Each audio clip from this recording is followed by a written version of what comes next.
మేమందరం Telangana minority residential outsourcing employees. మేమందరము మన వినాయక ఏజెన్సీ అవుట్సోర్సింగ్ ఏజెన్సీ బాధితులము. మా సమస్య ఏముందంటే కొందరికి 8 నెలల నుండి కొందరికి 9 నెలలు కొందరికి 15 నెలల వరకు పిఎఫ్ అమౌంట్ అనేది మా శాలరీలోకి వెళ్ళి కట్ అయినప్పటికీ కూడా మా అకౌంట్లో జమ చేయలేరు. వెళ్ళి అడిగినా ఏం చేసుకుంటారు, చేసుకోండి పోండి అని అంటున్నారు. మేము ప్రజెంట్ మన కలెక్టర్ సార్ దగ్గర ప్రజావాణిలో వచ్చి మాట్లాడితే సార్ పాజిటివ్గా స్పందించిండ్రు. ఇంతకుముందు కూడా 2 times మనం ఇలాగా అప్లికేషన్ ఇవ్వడం జరిగింది, పాజిటివ్గా స్పందించిండ్రు. అయినా ఇప్పటికీ మా సమస్య అనేది సాల్వ్ కాలేదు. ఈరోజు ఏదో ఒకటి ఇక్కడ చేసి వెళ్తాం. ఖచ్చితంగా క్రిమినల్ కేసైనా ఆయన మీద పెట్టి వెళ్తాం. మీరు కూడా మీ తరఫు నుంచి ఏమైనా నాకు న్యాయం చేయాలని మీతోటి కోరుతున్నాం. నా పేరు ఫాతిమా బేగం. మేము మైనార్టీ స్కూల్స్లో పనిచేస్తాము. అందరం ఇక్కడ ఉన్న వాళ్ళము టీచర్స్, నాన్ టీచర్ మొత్తం కలిసి ఉన్నాము.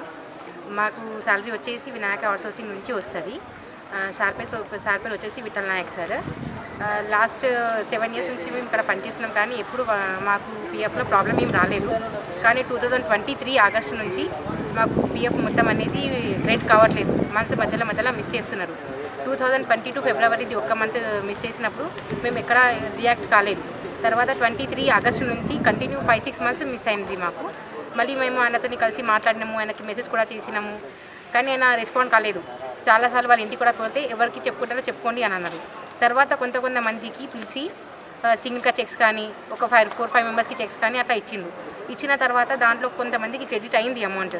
కానీ మిగతా వాళ్ళ తర్వాత చెక్స్ ఇచ్చినప్పుడు 1 lakh చేంజ్ అమౌంట్ చెక్ కూడా ఇచ్చిండు. అది బోన్స్ అయిపోయినాయి చెక్స్. ఇంకా మేము అది ఏమనకుండా ఊకున్నాం. అట్లా మేము కేసు చేసినా పెద్దగా అవుతుండే అది, కానీ మేము అట్లా చేయలేదు దానికి. తర్వాత 24 ఆగస్టు నుంచి జూన్ నుంచి సేమ్ ప్రాబ్లం మాకు రిపీట్ అయింది. ఆగస్టు నుంచి మాకు డిసెంబర్ వరకు అమౌంట్ కొంతమంది చెక్స్ ఇచ్చిండు, కొంతమందికి ఇవ్వలేదు, అది అట్లనే ఆగిపోయింది. తర్వాత జనవరి 24 నుంచి కంటిన్యూ చేసి జూన్ వచ్చేసరికి మళ్ళీ మాకు సేమ్ ప్రాబ్లం ఫేస్ చేసినాము. జూన్ నుంచి లాస్ట్ ఏప్రిల్ వరకు మాకు అసలు ఏం పిఎఫ్ క్రెడిట్ చేయలేదు. అడిగితే ఎవరికన్నా చెప్పుకోండి, ఎక్కడికన్నా పొండి అని చెప్తున్నారు మాకు. ప్లస్ వాళ్ళ ఇంటికి పర్సనల్గా మా హస్బెండ్ వాళ్ళ ఇంటికి కూడా వెళ్తే ఇది ఆఫీసా, ఇక్కడ ఎందుకు వచ్చిండ్రు మీనా అని మాకు అగేన్స్ట్గా మాట్లాడిండు సార్. యాక్చువల్గా అయితే సార్ నేచర్ అది కాదు, మేము ఆల్రెడీ సార్తో వర్క్ చేసినాము వాళ్ళ దగ్గర ఏజెన్సీలో. 2018 నుంచి నా పర్సనల్ ఎక్స్పీరియన్స్ 2018 నుంచి సార్ దగ్గర నేను పనిచేసినాను. శాలరీ మాకు ఇన్ టైంలో ఇచ్చిండ్రు, ప్లస్ అడ్వాన్స్ కూడా ఇచ్చిండ్రు. కానీ ఈసారి నుంచి 2 years నుంచి మాత్రం మాకు ఇట్లా చాలా ఫేస్ అవుతుంది. ఆ పిఎఫ్ అమౌంట్ కడితే మాకు బెనిఫిట్స్ ఉన్నాయి, అక్కడ మేము చాలా బెనిఫిట్స్ కూడా లాస్ అవుతున్నాం ఆయన కట్టకపోవడం వల్ల. సో ప్రజా దర్బార్కి నియర్లీ 6 to 7 times వేరే టీమ్ ఫామ్ అయ్యి వస్తున్నాము.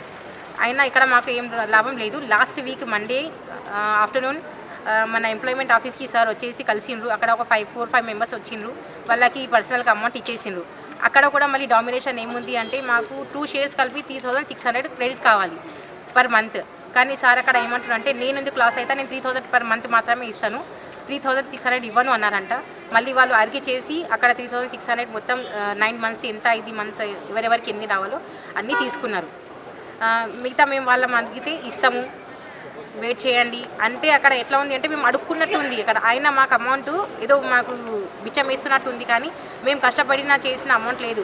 యాక్చువల్గా మా school timings morning 8 to evening 5 వరకు. ఆ మార్నింగ్ 8 o'clock మేము వెళ్ళాలి అంటే మార్నింగ్ 5కి మేము స్టార్ట్ అయితేనే మా ఇంట్లో 8కి మేము అక్కడ రీచ్ అవుతాము. 1 day మేము అక్కడ లేట్ వెళ్తే 3 లేట్ మార్క్స్కి ఒక CL మాకు పోతుంది. అక్కడ అంత కష్టపడి మేము పని చేసి పిల్లలకి జడ్జిమెంట్ మేము కరెక్ట్ వర్క్ అక్కడ చేసి జస్టిఫై చేసినా కూడా మాకు ఇలాంటి దగ్గర చాలా ఇది అవుతుంది. సాలరీ వాళ్ళకి వచ్చి ఈరోజు వాళ్ళకి సాలరీ వాళ్ళ అకౌంట్కి ప్రొసీడింగ్ వస్తే మాకు 2 daysకి 3 daysకి క్రెడిట్ చేస్తున్నారు. ఆ విషయాలు మాకు తెలిసినా కూడా మేము ఎప్పుడు కూడా వాళ్ళకి పాయింట్అవుట్ చేయలేము. ప్రొసీడింగ్ వచ్చింది మాకు తెలుస్తుంది, వాళ్ళకి చెక్ వచ్చింది కూడా మాకు తెలుస్తుంది, కానీ ప్రొసీడింగ్ వచ్చింది కదా, చెక్స్ వచ్చినాయి కదా ఇవ్వండి అంటే కూడా వాళ్ళు రెస్పాండ్ కారు. వాళ్ళ అక్కడ ప్రాబ్లం అయితే మాకు తెలిసింది విషయం ఏమైందంటే సార్ దగ్గర వరకు మొత్తం ఇన్ఫర్మేషన్ పోతలేదు. సార్ కింద వాళ్ళు ఎవరైతే పనిచేస్తున్నారో వాళ్ళే మమ్మల్ని ఫస్ట్ డామినేట్ చేసేస్తుంది. అక్కడ ఏమంటున్నారు, అవును చెప్పుకోండి సార్కి మీ ఎంప్లాయీస్ కరెక్ట్ లేదు, మీ ఎంప్లాయీస్ మాతో కరెక్ట్ రెస్పాండ్ అవుతలేరు, మాకు ఆన్సర్ సరిగ్గా ఇస్తలేరు అని వాళ్ళ ఎంప్లాయీస్ మాకు అట్లా ఆన్సర్ ఇస్తుండ్రు. ఆ కాల్ రికార్డింగ్స్ కూడా మా దగ్గర ఉన్నాయి. పర్సనల్గా నా experience last week sir Monday last week ప్రజా దర్బార్ అయిపోయిన తర్వాత మన ఎంప్లాయ్మెంట్ ఆఫీసర్ ఉస్మాన్ సార్ నాతో సార్కి మాట్లాడించిండ్రు. నాకు 3 months ఒకసారి 3 months ఒకసారి 2021లో అక్టోబర్ నవంబర్ డిసెంబర్ అమౌంట్ రాలేదు. నా పర్సనల్ ఎక్స్పీరియన్స్ అలాంటివి చాలామందికి ఉన్నాయి అలాంటివి. తర్వాత నాకు 2022 ఏప్రిల్ మే జూన్ రాలేదు. ఆ 3 మంత్స్ నాకు మిస్ చేసిండ్రు. ప్లస్ వీళ్ళతో అందరితో పాటు కలిసి ఒక 6 మంత్స్ ఉంది నాకు. అక్కడ అమౌంట్స్ నాకు మొత్తం 12 మంత్స్ రావాలి అంటే 12 మంత్స్ నీకు ఒకదానికి ఎట్లా వస్తాయి, వేరే వాళ్ళకి లేని నీకే వస్తాయా అని అట్లా అడుగుతున్నాను. నేను క్లియర్గా వాళ్ళకి నా PF per month yearly statements కూడా వాళ్ళకి ఇచ్చినాను. నా బై హ్యాండ్ రైటింగ్ నా వాళ్ళకి లెటర్ ఇచ్చినాను. ఉస్మాన్ సార్ నాతో మాట్లాడిస్తే నేను సార్ కూడా అది ఎక్స్ప్లెయిన్ చేశాను క్లియర్గా. ఎక్స్ప్లెయిన్ చేసినప్పుడు సరే అమ్మ రేపు వచ్చి ఆఫీస్కి తీసుకో అని చెప్పిండ్రు. ఆ ఆఫీస్కి వెళ్తే ఎప్పుడు క్లోజే ఉంటుంది ఆఫీస్, ఎప్పుడు ఓపెన్ ఉండదు ఆఫీస్. ఎన్నిసార్లు మా దగ్గర ఫోటో కూడా మేము క్యాప్చర్ చేసి పెట్టుకున్నాం.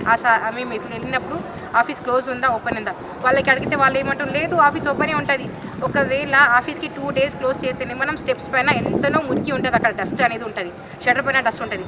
అది ఎన్ని రోజుల నుంచి క్లోజ్ ఉందో ఒక్కసారి ఆ ఫోటో చూస్తేనే అర్థమవుతుంది. అంటే 1 day నుంచి క్లోజ్ ఉందా లేకపోతే ఈరోజు ఒక్కరోజే క్లోజ్ ఉందా అని. వాళ్ళది సర్వీస్ మాత్రం ఈ 2 years నుంచి మాకు చాలా ఇబ్బంది అవుతుంది. మా పిఎఫ్ అమౌంట్ మాకు ఏముందో జస్టిఫై చేయాలి అని మేము ఇక్కడ మన కలెక్టరేట్కి వచ్చినాము. సార్ వాళ్ళు కూడా రెస్పాండ్ అయ్యిండ్రు, వాళ్ళకి ఇన్ఫర్మేషన్ ఇచ్చిండ్రు. మళ్ళీ మాకు మీరు లేడీస్ పోయి అడిగితే ఆయన మీకు ఎట్లాంటి రెస్పాన్స్ ర్యాష్గా ఇస్తుండా మామూలుగా ఇస్తున్నా? మీకు ర్యాష్గా ఇస్తుండే. ఏందమ్మా నీతో మాట్లాడేది, నీ దగ్గర అప్పు తీసుకురానా అని అడుగుతున్నారు. నేను నీకు అమౌంట్ పర్సనల్గా ఇచ్చేది ఏం లేదు, పైసలే కావు, నేను ఏం చేసుకుంటా చేసుకోండి. అమౌంట్ 15 days లోపు పిఎఫ్ జమ చేయాలి. సంవత్సరాల వరకు ఇస్తలేడు. అంటే లేడీస్ అని ఇక్కడ ఇప్పుడు ఆయన ఇప్పుడైతే మా ఫోన్ నెంబర్స్ అయితే బ్లాక్ లో ఉన్నాయి. కంటిన్యూ మేము చేస్తున్నాం కాబట్టి బ్లాక్ లో ఉన్నాయి. మా దగ్గర మొత్తం కాల్ రికార్డింగ్స్ ఉన్నాయి. ప్లస్ మా దగ్గర ఆయనకి పిఎఫ్ అది రిక్వెస్ట్ చేసిన వాట్సాప్ మెసేజెస్ కూడా మా దగ్గర ఉన్నాయి. ఆయన పేరు విఠల్ నాయక్ సార్. యాక్చువల్గా అయితే సార్ దగ్గర నుంచి ఇంత పెద్ద ప్రాబ్లమ్స్ వస్తున్నాయి మేము అనుకోవట్లేదు, కింది నుంచే ప్రాబ్లమ్స్ వస్తున్నాయని మేము అనుకుంటున్నాం.